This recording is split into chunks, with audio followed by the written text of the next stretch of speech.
Ce monde est une tromperie. C'est-à-dire que ce monde nous cache des lois physiques universelles.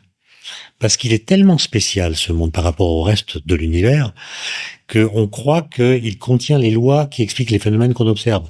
Par exemple, si je fais tomber des corps de masse différentes dans ce monde, je vois que les plus lourds tombent plus vite que les plus légers. Ça, c'est ce que m'indique l'observation. Et ce sont des gens comme Galilée qui ont compris que si on était dans le vide, tous les corps, on les verrait tomber à la même vitesse, quelle que soit leur masse. Donc, il n'y a pas eu besoin de sortir du monde pour comprendre les lois du monde. Ils ont compris des lois universelles en allant se faire voir ailleurs. Et munis de ces lois universelles, ils sont venus réinterroger les phénomènes qui se déroulent dans le monde.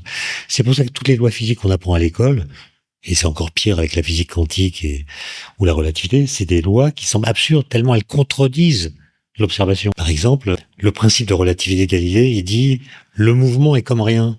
Quand vous êtes en mouvement, tout se passe comme si vous n'étiez pas en mouvement. Quand vous êtes dans un train, il se passe la même chose que quand vous êtes à la gare.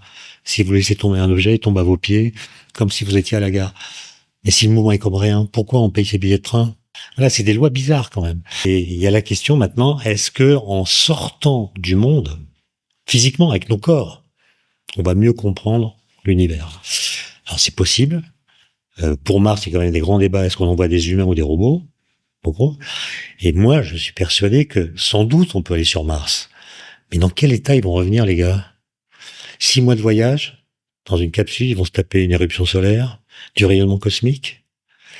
Ils vont devoir attendre, je sais plus combien, c'est 1 an et demi avant de pouvoir rentrer. Il n'y aura personne pour les attendre. D'accord? Imaginez que vous preniez 2 alpinistes. Vous les montez au sommet de l'Everest. Vous les obligez à y passer 15 jours. Quand ils reviennent, vous les reconnaissez plus. D'accord? Ils ont perdu tout le vernis d'humanité qu'ils ont pu forger dans leur vie, leur éducation. Autrement dit, nous sommes, à mon avis, c'est ce que disait Husserl dans un livre qui s'appelle La Terre ne se meut pas. Évidemment que la Terre se meut autour du Soleil.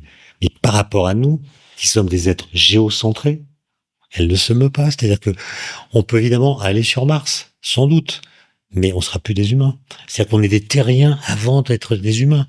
Sur Mars, il n'y a pas la gravité qu'il y a sur Terre. Vous passez 3 mois sur Mars, vous imaginez vos articulations? Vous imaginez votre squelette qui va se dilater? Les gars qui vont dans l'ISS, quand ils rentrent, ils ont plus que maigri. D'accord? Ils sont myopes, etc. Donc, on deviendra autre. Voilà. Donc, l'idée de Musk ou d'autres, qu'on va pouvoir transporter ce que nous avons d'humanité dans notre planète, me semble pas du tout garantie.